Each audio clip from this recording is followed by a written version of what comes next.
잊어버리는 게 은혜입니다. 그래야 저도 전할 게 있죠. 그런데 우리가 여러분 아무리 잊고 싶어도 잊혀지지 않는 것이 있어요. 눈을 감으면 생각나고 또 시간이 들어도 도리어 더 생생하게 기억나는 것이 있습니다. 여러분 사람은 세 가지 정도의 경로를 통해서 기억나는 것이 있다고요. 첫 번째는 뭐냐면 반복하는 겁니다. 수십 번, 수백 번, 수천 번 계속 반복한 것은요 잊어버리질 않아요. 눈을 감고도 내가 수십 번, 수천 번 한 것은 눈 감고도 그냥 다 하는 거죠. 예전에 TV에 진호야 사랑해라는 그 책을 쓰신 유현경이라는 분이 나왔습니다. 이분은 아들이 하나 있는데 그 아이가 자폐입니다. 진호라고. 근데 이 아이가 4살이 돼도 엄마라는 말을 못하는 거예요. 뭐 엄마는 둘째치고 막 괴성을 지르고 자폐 아들이 그러거든요. 근데 그로부터 15년이 지난 이후에 이 아이가 국가대표 수영선수가 됩니다. 근데 이 엄마가 아이에게 수영을 가르치는데 똑같은 행동을 수십 번, 수백 번, 수천 번 가르친 거예요. 그러니까 기억을 하는 거예요. 그래서 국가대표까지 되었습니다. 이처럼 우리는 계속 반복을 하면 장애가 있어도 기억을 하는 거죠. 또 한 가지는요, 충격적인 사건을 경험했을 때 우리는 오래 기억을 합니다. 예를 들어서 사랑하는 사람이 죽었다든지 사업에 실패했다든지 인생의 큰 고비를 만났다든지 그런 것은 평생 우리가 잊지 않습니다. 여러분 어떤 분은 6.25 때 피난 간 것을요 엊그제일처럼 생생하게 기억하는 분이 있어요. 저희 어머니가 그렇더라고요. 잊혀지지가 않는 거예요. 여러분 우리 중에는 일제시대 때 그 때를 기억하는 분들이 계시죠? 왜 그렇습니까? 그때 내 눈앞에서 그 비참함을 눈앞에서 생생히 보고 경험했기 때문에 그 오랜 시간이 지나도 잊혀지지 않는 거예요. 죽을 고생한 거, 너무 억울한 거, 원통한 거 그런 건 안 잊혀지거든요. 근데 또 한 가지 있습니다. 어떤 것이 우리에게 오랫동안 기억이 되냐면 감동받은 것은 잊혀지지 않습니다. 저는 지금도 제가 잊혀지지 않는 말씀이 있어요. 무려 30년이 넘었습니다. 이 교회에 다니는 친구가 있었는데 같이 교회 친구인데 그 친구가 저한테 말씀 테이프 2개를 줬어요. 근데 그 말씀 테이프를 딱 이렇게 듣는데 옛날 테이프 있었잖아요. 그 듣는데 말씀이 너무 은혜스러운 거예요. 그래서 말씀을 또 듣고 그러니까 나중에 막 테이프가 늘어지잖아요. 그렇죠? 알죠? 그래서 막 말이 막 이상하게 막 이렇게 나올 정도로 계속 테이프를 듣고 또 듣고 너무 은혜스러워. 근데 그 설교 제목이 뭐였냐면 인생에는 지우개가 없습니다. 계시록 22장 말씀이에요. 그 또 하나는 사람을 찾습니다. 세례 요한에 대한 말씀이었어요. 저는 그때 그 말씀을 하신 목사님이 누군지 몰랐어요. 근데 나중에 보니까 그분이 저 포항중앙교회 서임중 목사님이시더라고요. 그래갖고 제가 한 번은 제가 예전에 섬기던 교회에서 목사님이 부흥회를 했어요. 그 모셔가지고 부흥회를 했는데 제가 그 말씀을 드렸어요. 제가 예전에 대학교 때 목사님 설교 테이프를 듣고 은혜를 받았고 제가 신학교를 갔더니 깜짝 놀라시더라고요. 여러분 이처럼 우리는 은혜 받은 것은 어때요? 잊어버리지 않습니다. 우리의 생각, 환경 또 그것은 우리의 인생과 운명을 바꾸게 된다라는 것입니다. 동일하게 이 시간도 성령님께서 목사님을 통해 나에게 성령의 감동으로 분명히 말씀해 주실 줄로 믿습니다. 내가 그 말씀을 꼭 붙잡고 이 땅에서 우리가 살아갈 때 날마다 그 말씀의 능력과 역사를 우리가 경험하게 될 줄로 믿습니다. 우리가 지금 매 주일마다 교회 신비라는 제목으로 함께 말씀을 나누고 있죠. 여러분 세상에는 참 신비하고 신비로운 게 많습니다. 그런데 세상에 그 신비한 것은 그 이유와 원리를 알면 어떻게 해요? 그러면은 별로 신비하지 않아요. 시시해집니다. 그런데 교회는 알면 알수록, 교회는 경험하면 경험할수록 신비하고 또 신비한 것이 바로 교회예요. 왜 그럴까요? 교회는 주님의 몸이기 때문에 그렇습니다. 교회는 주님이 하나님이 세우셨기 때문에 그래요. 여러분 이 땅의 모든 교회는 하나님이 세우셨는 줄로 믿습니다. 그리고 그 교회 안에 하나님의 놀라운 경륜과 섭리와 또 하나님의 역사, 눈부신 교회의 영광을 담아 놓으셨기 때문입니다. 여러분, 교회는 세상과 다릅니다. 겉으로 보기에는 비슷해 보입니다. 도리어 더 허술해 보이고 또는 특별한 게 없어 보입니다. 여러분, 교회 안 다니는 사람들한테 한번 교회에 대해서 한번 어떻게 생각하냐고 물어보세요. 직장이나 아니면 친구들한테. 이처럼 주일날 11시가 되면 우리는 다 교회 와서 이렇게 예배드리고 함께 찬양하고 이러잖아요. 이런 믿지 않는 사람들이 우리를 볼 때 어떻게 할까요? 어떻게 생각할까요? 저 사람들은 도대체 뭐 하는 사람들인데 매일 일요일날 11시 되면 저 가가지고 쓸데없는 짓 하네, 이렇게 생각하지 않겠어요? 그리고 그들은 다 산으로 들로 놀러 다니고 골프 치러 다니고 또 먹고 마시고 해외 놀러 다니고 그렇습니다. 그런 것도 때로는 필요해요. 그러나 오직 눈에 보이는 것이 전부라고 믿지 않는 사람들은 생각하죠. 영적인 것을 모릅니다. 인정하지 않아요. 초대교회 때도 그렇습니다.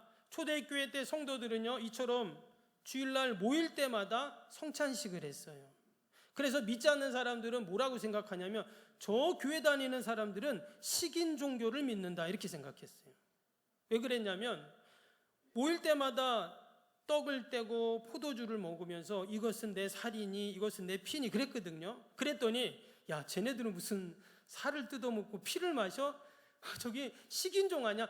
이렇게 오해를 했다는 거예요. 근데 여러분, 초대교회 때만 그럴까요? 아닙니다. 지금 교회를 다니는 우리들도 마찬가지예요.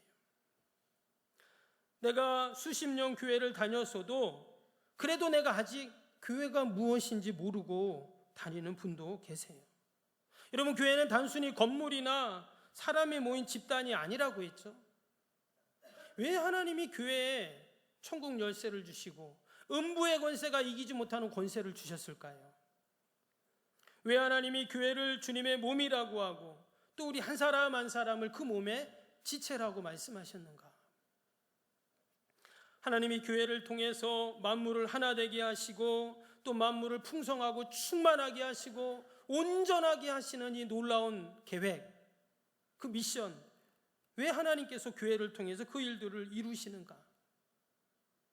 그리고 저와 여러분을 만세전부터, 우리 석병교회를 만세전부터 하나님이 다 디자인하시고 세우셔서 여러분 지금까지 하나님의 섭리 가운데 인도하셨고 이후로도 분명히 인도해 가실 줄로 믿습니다.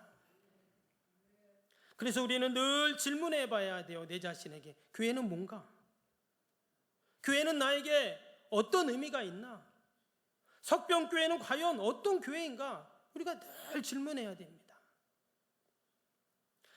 저는 이 질문에 가장 답을 잘 보여준 교회가 성경에 나오는 데살로니가 교회라고 생각해요. 그래서 저는 늘 교회를 위해서 기도할 때마다 이렇게 기도합니다. 하나님, 우리 석병교회가 이 시대에 데살로니가 교회 같은 교회가 되게 하여 주옵소서. 늘 그렇게 기도합니다.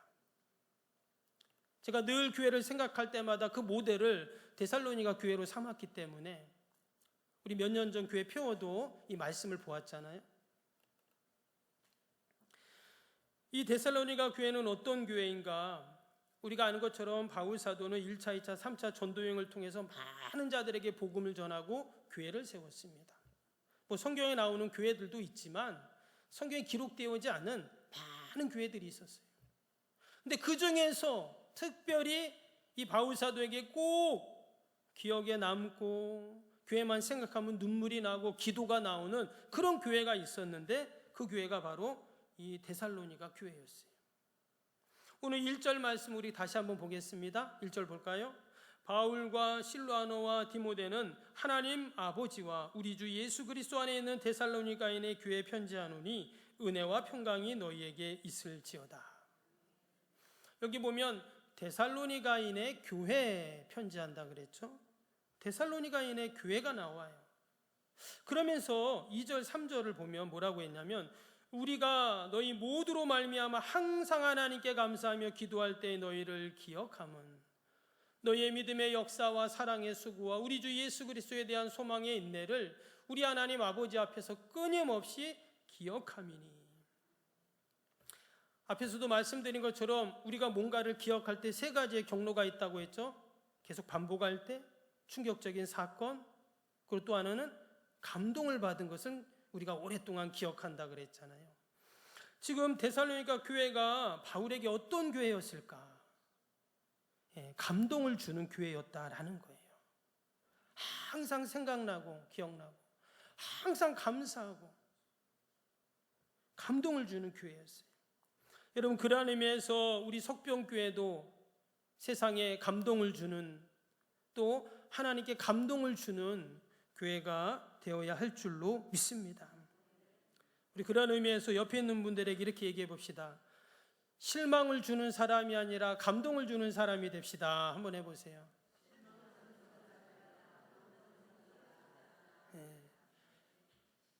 한 번 더 합니다. 실망을 주는 사람이 아니라 감동을 주는 사람이 됩시다. 해보세요.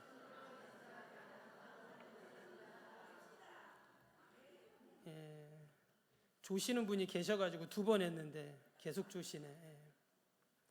하나님이 사랑하는 사람에게 잠을 주신다고 하셨으니까.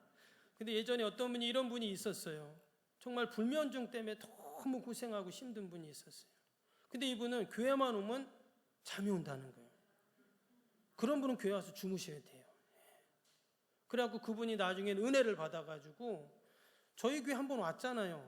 기억나세요? 몇 년 전에 간증하러 온 집사님 거제도에서 오셨는데 그분이에요. 그분이 한 해 200명을 전도했어요.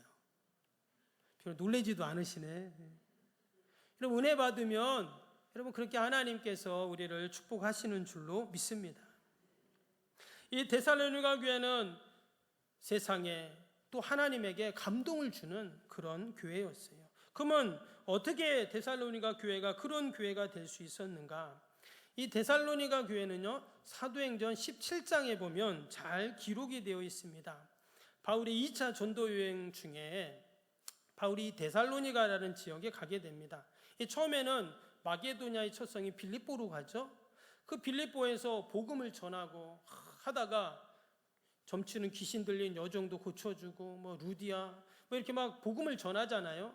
그러다 감옥에 갇힙니다. 근데 하나님께서 또 은혜를 주셔서 거기서 벗어나고 거기서부터 무려 170km 떨어진 곳에 이 데살로니가라는 지역이 있습니다.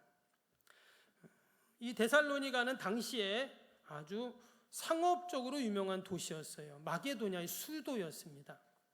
많은 사람들이 거기에 거주하고 당시만 해도 20만 명이나 거주하는, 지금도 이 데살로니키라고 하는 지역이 있어요. 지금 한 100만 명 모이는 아테네 다음으로 큰 도시인데 그곳에 바울이 지금 복음을 전하러 간 것입니다.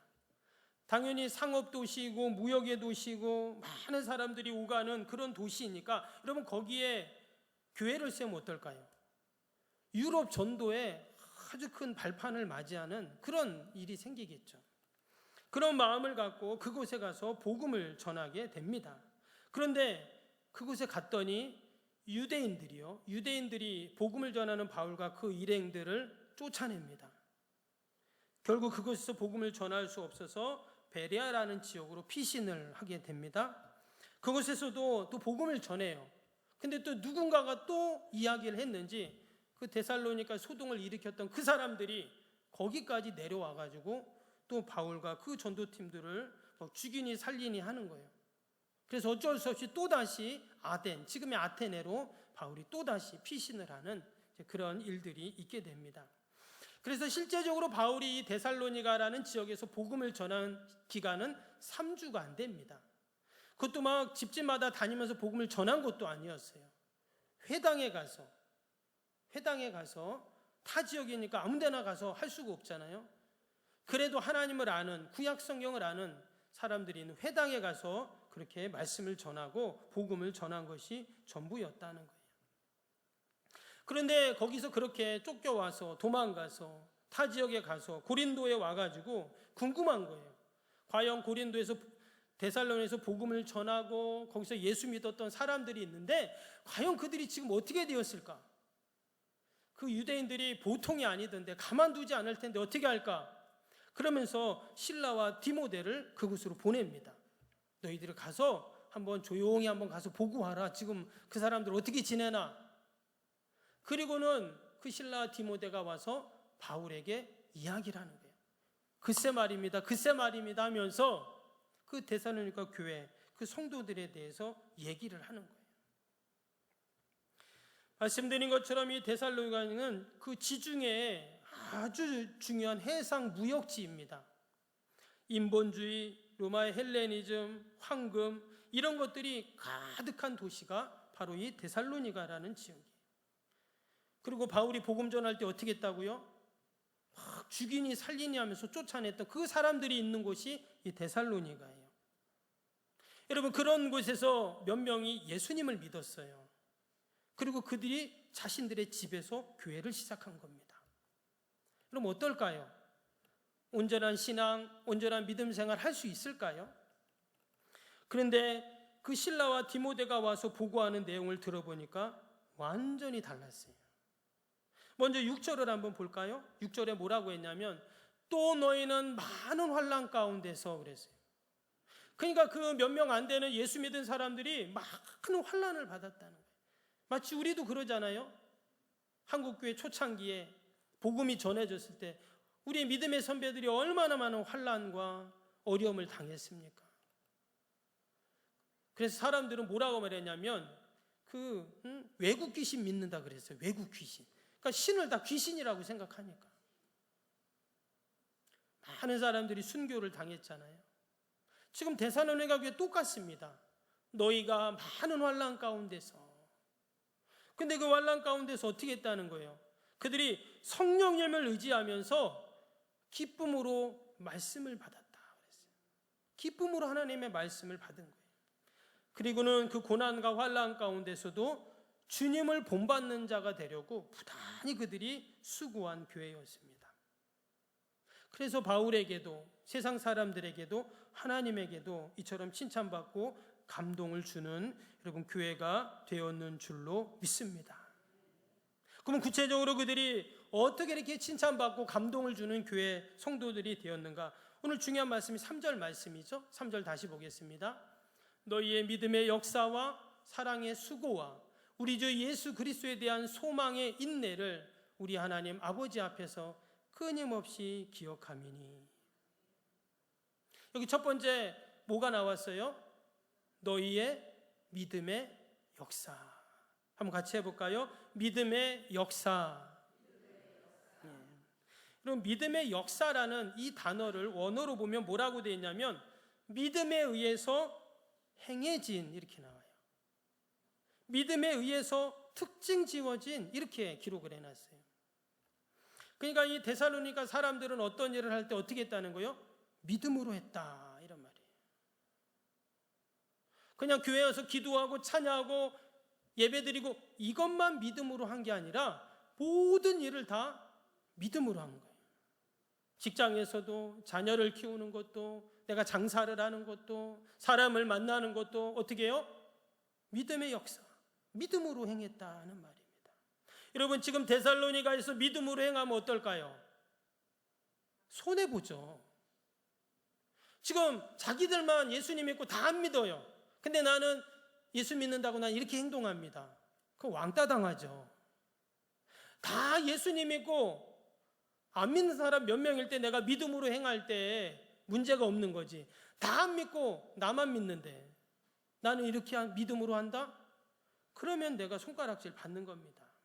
그런데 낭망하지 않고 포기하지 않고 끝까지 믿음의 역사를 믿고 나아갔다는 겁니다. 이게 바로 믿음의 승리이죠. 그랬더니 시간이 지나서 어떻게 됐어요? 그것이 모든 믿는 자의 본이 되었어요. 그 동네뿐만 아니라 마게도냐 지역, 아니 더 나가서 아가야 지역까지 그 데살로니가 교회 성도들 대단하더라. 그 지역에서 그 몇 명 되지도 않는 그 조그만 교회 성도들이 어떻게 그렇게 믿음의 역사를 이루어갈 수 있을까? 우리 한 박수 한번 치자 이랬다는 거예요. 그래서 사람들이 그런 말을 합니다. 예수님 믿으려면 데살로니가 교인처럼 믿어 이렇게 말했다는 거예요. 여러분, 사람들이 이야기할 때 교회 가려면 석병교회가 별로 아멘도 안 하시네. 예수님 믿으려면 석병교회 교인처럼 믿어. 장로가 되려면 석병교회 장로님처럼 돼. 아멘. 우리 석병교회가 그런 믿음의 역사가 날마다 넘치는 교회가 될 줄로 믿습니다. 제가 아주 사랑하는 후배가 있습니다. 분당에서 크게 한의원을 하는데, 예전에 한번 말씀 한번 드린 것 같은데, 그 후배가 얼마나 믿음이 좋은지, 아버님도 장로님이셨는데 참 믿음이 좋아요. 타지에 와서 공부를 하는데 그 한의사 공부가 엄청 많더라고요. 그래서 나중에 한의사 국가고시를 보는데 책을 수십 권을 완전 다 달달 외워야 그걸 볼 수 있는 거예요. 그런데 이 친구는 예배를 안 빠져요. 공예배를 안 빠지는 거예요. 뭐 주일 예배, 뭐 찬양 예배, 뭐 수요 예배, 금요기도에 안 빠져요. 늘 학교에서 공부하다가도 예배 시간이 되면 지하철 타고 예배 드리고 또 가고 그러더라고요. 나중엔 예배 드리고 수예배 끝나면 9시, 10시 되잖아요. 그때 또 도서관에 가요. 그 밤에 1시간 더 공부하려고. 근데 나중에 이제 졸업을 해가지고 분당의 차병원이라는 곳에 인턴으로 갑니다. 인턴으로 딱 갔는데 그 40명 중에 인턴 들어간 사람이 한 2명밖에 안 된대요. 근데 인터뷰를 하잖아요. 면접을 보는데 그 면접관이 그렇게 물어봤다는 거예요. 왜 우리 차병원에 인턴으로 오려고 합니까? 이렇게 질문했는데 이 친구가 뭐라고 대답했냐면, 제가 섬기는 교회가 분당에 있어서 제가 여기 지원했습니다. 이렇게 인터뷰를 한 거예요. 여러분, 그 대답이 그 면접관이 원하는 답입니까? 근데 하나님이 어떻게 역사하셨냐면 그 면접관이 어느 교회 안수 집사님인 거예요. 할렐루야. 당연히 붙여주죠. 거기서 인턴 생활 잘 마치고 그 앞에다가 한의원을 개원했는데, 여러분 젊은 나이에 한의원을 개원했는데 얼마나 잘 되겠어요. 근데 새벽기도 끝나고 가면 벌써 20-30명이 기다리고 있는 거예요. 새벽기도 끝나고 가서부터 진료를 하더라고요. 분당 우리 교회 장로님입니다. 제일 나이 어린 장로님인데 그렇게 목사님의 사랑을 받으면서 웬만한 유명한 목사님들은 다 와서 침을 맞는다는 거예요. 제가 그 얘기를 듣고 이 믿음의 역사는 결코 헛되지 않구나. 여러분, 하나님께서는 우리의 믿음의 수고, 끝까지 믿음으로 살 때 그런 축복을 분명히 주시는 줄로 믿습니다. 또 이 데살로니가 교회가 어떻게 세상에 감동을 주는, 하나님께 감동이 되는 교회가 될 수 있었는가? 같이 해볼까요? 사랑의 수고. 사랑의 수고 때문이었어요. 여기서 이 수고라는 단어가 어떤 뜻이냐면 자르다, 채찍으로 내리치다, 애쓰다, 이런 의미가 있어요. 누군가를 우리가 사랑한다는 것 얼마나 귀하고 너무나 달콤합니까? 그런데 여러분, 누군가 나를 사랑해 주는 거와 내가 사랑하는 것은 다르죠. 사람들은 다 사랑받길 원하는데, 여러분, 내가 누군가를 사랑할 때, 그것도 내가 자녀, 가족, 친구, 내가 좋아하는 사람을 사랑한다면 문제가 없어요. 그런데 내가 사랑할 수 없는 사람까지 사랑한다 할 때 사랑의 수고라는 말이 들어가는 겁니다. 여러분, 지금처럼 약한 세상, 우리 그리스도인들이 세상에 사랑을 나눈다는 것 쉽지 않아요. 마치 그 사랑은 이 수고라는 단어처럼 나를 찌르기도 하고, 그 사랑은 나를 채찍으로 내리치기도 하고 애써야 하는 고통이 수반된다라는 겁니다. 그래서 사람들은 대부분 이런 사랑의 수고를 안 합니다. 내가 왜 해? 이럽니다. 근데 이 데살로니가 교회는 어떻게 했다고요? 온통 다 우상 숭배하고 자신들을 손가락질하고 왕따시키고 손해보고하고 그런 사람들을 사랑의 수고로 응대했다라는 거예요. 그래서 이런 칭찬받고 감동이 되는 것입니다. 여러분, 내가 애매한 오해를 받았어요. 억울한 누명을 썼어요. 내가 손해를 보고 또 손해를 봤어요. 그런데 어떻게 내가 사랑의 수고를 합니까? 그러나 사람은 기억해 주지 못해도 내 수고를 누구는 기억할까요? 하나님은 기억하시는 거예요. 하나님이 기억하세요. 다 나의 수고를 못 봐도 하나님은 보고 계신 줄로 믿습니다. 여러분, 낮에 교회 와서 청소하는 분이 계세요. 평일날 아무도 모릅니다. 근데 저는 알아요. 여기 CCTV가 있거든요. 사람 움직이면 바로 제 핸드폰에 찌리 와요. 아무도 몰라요. 근데 누구는 알아요? 목사님이 아는 게 아니라 하나님이 아신다는 거예요. 여러분, 평일날 낮에 와서 기도하고 가시는 분들이 계세요.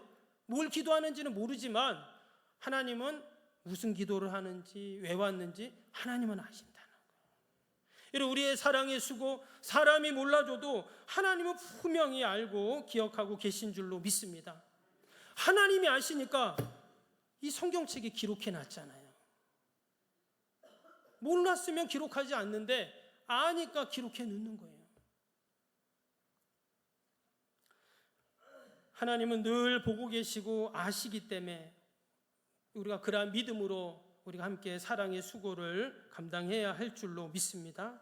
오늘 9절 후반절에 보니까 이런 말씀이 나옵니다. 너희가 어떻게 우상을 버리고 하나님께로 돌아와서 살아계시고 참되신 하나님을 섬기는지와 라 그랬어요. 이 무슨 말일까요? 그러니까 지금 데살로니가 교회 교인들도 이전에는 어떤 사람들이에요? 좀 우상을 버리고 하나님께 돌아와서 살아계신 하나님 참된 섬기는지와 이랬잖아요. 그러니까 이전에 이들도 다 데살로니가에서 우상을 숭배하던 자들이었다는 말인 거예요. 여러분, 고대 사회의 우상은 뭡니까? 단순히 우상과 신앙이 아니에요. 자신들의 운명입니다. 근데 그것을 내려놓고 어쩌다가 자기 마을에 지나가던 바울이라는 사람이 복음을 전했어요. 그것도 잠시 한 2, 3주 만났을 뿐이에요. 근데 일평생, 아니 자신의 조상들로부터 계속 믿어왔던 그 우상을 내려놓고 어떻게 2, 3주 잠깐 얼굴 만나고 한 번도 보지 못한 그 바울이 전한 복음을 그들이 붙잡고 여호와 하나님을 섬기는 자들이 될 수 있었는가? 주님을 믿는 자들이 될 수 있었을까요? 여러분, 이것이 바로 하나님의 은혜인 줄로 믿습니다. 저와 여러분도 마찬가지예요. 우리가 어떻게 예수님을 믿게 되었을까요? 남편 때문에, 아내 때문에, 부모 때문에, 친구 때문에? 그냥 어떻게 하다 보니까 내가 예수님 믿고 이 자리에 있는가? 아닙니다. 하나님의 전적인 은혜였기에 여러분, 저와 여러분이 신앙을 갖고 믿음을 갖고 늘 하나님의 돌보심, 보호하심 가운데 여러분 살고 있는 줄로 믿습니다. 눈에 보이는 게 다가 아니에요. 여러분, 여기 눈에 공기 안 보이지만 여러분, 여기 공기 산소 없으면 우린 다 죽습니다. 눈에 안 보여요. 안 보이면 없냐? 아니에요, 있어요. 그 산소 없으면 우린 죽습니다. 몇 분도 못 살아요. 우리 해녀 권사님들은 좀 오래 버티시겠죠. 물속에서도 오래 계시니까. 그래도 10분, 20분 못 버텨요.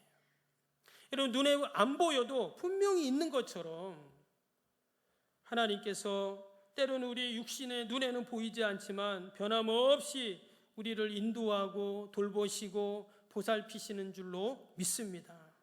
데살로니가 교인들은 그 몇 주 안 되지만 그때 바울의 복음을 듣고 그 하나님의 말씀을 듣고 성령을 의지하고 그 말씀을 받아가지고 그들이 그 땅에 살아가면서 이전에 그들의 생존을 위한 욕망도 다 잘라버리고 우리 죄를 위하여 자신을 채찍으로 맞으신 주님을 의지하면서 또 애쓰고 힘쓰는 사랑에 수고하는 자들이 되었습니다. 우리 석병교회 모든 저와 여러분들이 이 시대의 데살로니가 교회 교인들처럼 늘 사랑의 수고를 하는 은혜가 있기를 주님의 이름으로 축복합니다. 마지막으로 이 데살로니가 교회가 이처럼 칭찬받고 축복받은 이유는 바로 따라해 봅시다. 소망의 인내. 소망의 인내입니다. 여러분, 인내라는 성령의 열매는 참 맺기가 어려워요. 성령의 9가지 열매가 있는데 다 쉬운 열매들이 아니지만 특별히 인내, 끝까지 참는다는 것은 너무나 어렵습니다. 자신을 낮추고 겸손하지 않으면 인내라는 열매는 맺을 수가 없습니다. 맺는 것 같아도 마지막까지 인내하지 않으면 이 열매는 없는 거예요. 여러분, 저와 여러분에게 이 소망의 인내라는 이 열매가 있기를 주님의 이름으로 축복합니다. 결국 이 인내라는 열매, 하나님이 우리에게 주시는 그 영광의 면류관을 우리가 소망할 때 우리에게도 이러한 인내, 소망, 이 열매가 분명히 있을 줄로 믿습니다. 근데 이 모든 믿음의 역사, 사랑의 수고, 또 이 소망의 인내는요, 뭐로부터 시작하냐면 믿음으로부터 시작을 해요.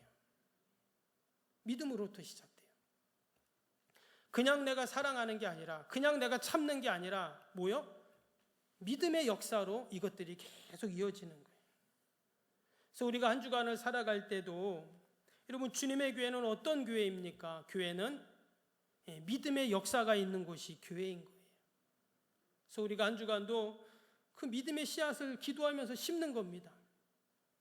하나님, 내가 믿음이 약하지만 그러나 하나님, 나도 데살로니가 교회 교인들처럼 말씀 붙잡고 성령님 의지하면서 믿음으로 살겠습니다. 우리가 이렇게 세상을 향해서 나아갈 때 우리가 심은 그 믿음의 씨앗이 아름다운 사랑의 수고로 열매 맺고 소망의 인내의 아름다운 열매들이 분명히 맺힐 줄로 믿습니다. 그래서 우리 석병교회 교인들이 가는 곳마다 예수 믿으려면 석병교회 교인들처럼, 교회 가려면 석병교회 가고, 그래서 세상에 또 하나님에게 감동을 주는 교회가 되기를 주님의 이름으로 축복합니다. 기도하겠습니다.